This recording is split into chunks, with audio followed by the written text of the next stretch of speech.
this is Courtney, and I am going to do a quick little vlog on So You Want to Open a Yoga School. So a little bit about me. I have been a yoga teacher for nearly 2 decades. I'm the author of The Mud and the Lotus, a guide and workbook for yoga students, which is also the curriculum that we use in our yoga school. I say our because I have some people who work with me.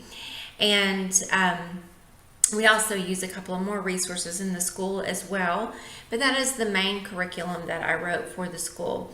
So I'm going to share with you 5 things to think about before you open a yoga school. And if you like this, I would appreciate very much a thumbs up and a subscription. And yeah, I've got lots of free resources online that can help you. So first of all, think about what your experience is in the yoga field, and do you have the experience that you need to train others? Yoga Alliance requires at least 2 years of experience and 1,000 hours of teaching. Now, I will say honestly, I feel like it probably takes a little bit more time than that to be really good at ready to open a yoga school and to have the experience to share all of your experiences with someone else. Because teaching is only one portion of what you're going to teach in yoga school, teaching asana. You're going to have to teach pranayama, breathing practice, posture, meditation, and you should have a pretty good grasp on the yamas and niyamas, the ethics, and the moral internal and external ethics. And you should also understand basic business for yoga teachers, as well as the history and philosophy of yoga. So this is very important, and you should know how to keep people safe before you go embarking on teaching people to teach others. So that's very important, thinking about what your experience is and what you have to offer. You don't have to be perfect. No yoga teacher knows everything because yoga is so vast, no one person could know it all. Secondly, be prepared to give up weekends to teach yoga, or weeks at a time. I have never been a person who has taught those immersions. It's just not a good fit for me, nor did I feel like it was a good way for teachers to learn. That's my personal opinion. You're going to need to give up weekends. Yoga Alliance requires a minimum of 65 contact hours with the lead teacher, and then 115 of those hours must be with one of the teachers in the school. The lead teacher must be an ERYT 200, and then the other teacher does not have to be an ERYT, but must be an RYT 200, which I will say, to have a quality yoga school, I would recommend using ERYTs for all of your training. Then you want to think about the timing. So are you ready to give up your weekends, and what is that going to look like for you? You do have to have 180 contact hours.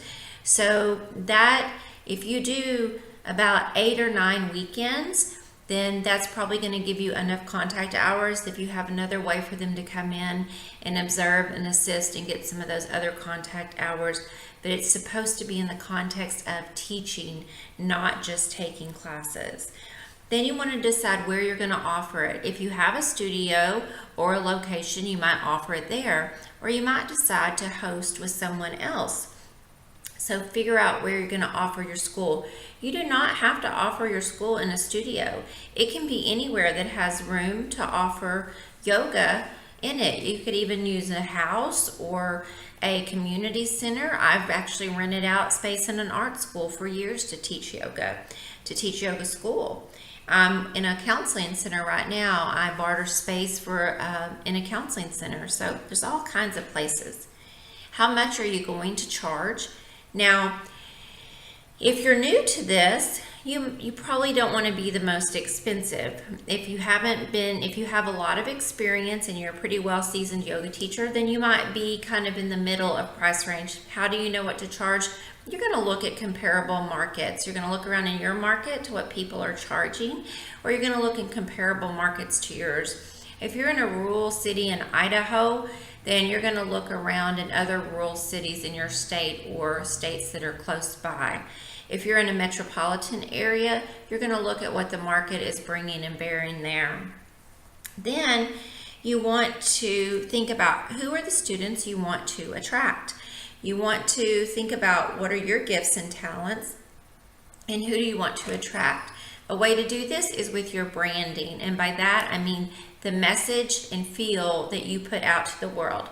Now, if you go and look at my website, balanceyogaandwellness.com, you will not see me or my students in any kind of advanced yoga asana. And there's a reason for that. I'm a yoga therapist. I work a lot with people in the medical and mental health field, training them to use yoga techniques that bring about, that are, well, very beginner focused, or to help with stress management, or to aid in health and well-being. Let's just say that. Yoga Alliance is finicky about the words they use. I can't train people to be yoga therapists, but I can train them to use what I know with other people to help manage their stress. So I tend to attract people that are more therapeutically oriented. And so I don't have myself doing a bunch of advanced asana.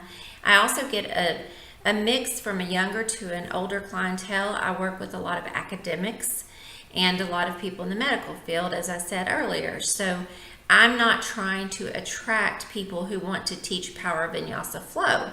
If that is your thing, then you're going to want to have pictures of yourself doing Power Vinyasa Flow. So be thinking about that. All schools are different. I once had a student who had gone, now this was 10 years ago. This student had gone through Deepak Chopra's teacher training, but it was so meditation influenced and heavy on meditation that she did not feel comfortable teaching a class that included asana and pranayama to beginners. So she came back through my school to feel more comfortable teaching beginners. So those are just a very few things you need to think about when opening a yoga school. If I can help you, I offer coaching services very reasonably. I have a curriculum for 200-hour teachers that is very reasonable. It's less than $40. I mean, that's great. It's available online and through the publisher, so it's available to your students. I would love to help you, and if you want to just look at that online, you can see my ratings on Amazon. So this is Courtney Butler Robinson, author of The Mud and the Lotus, and I appreciate your time. Thank you.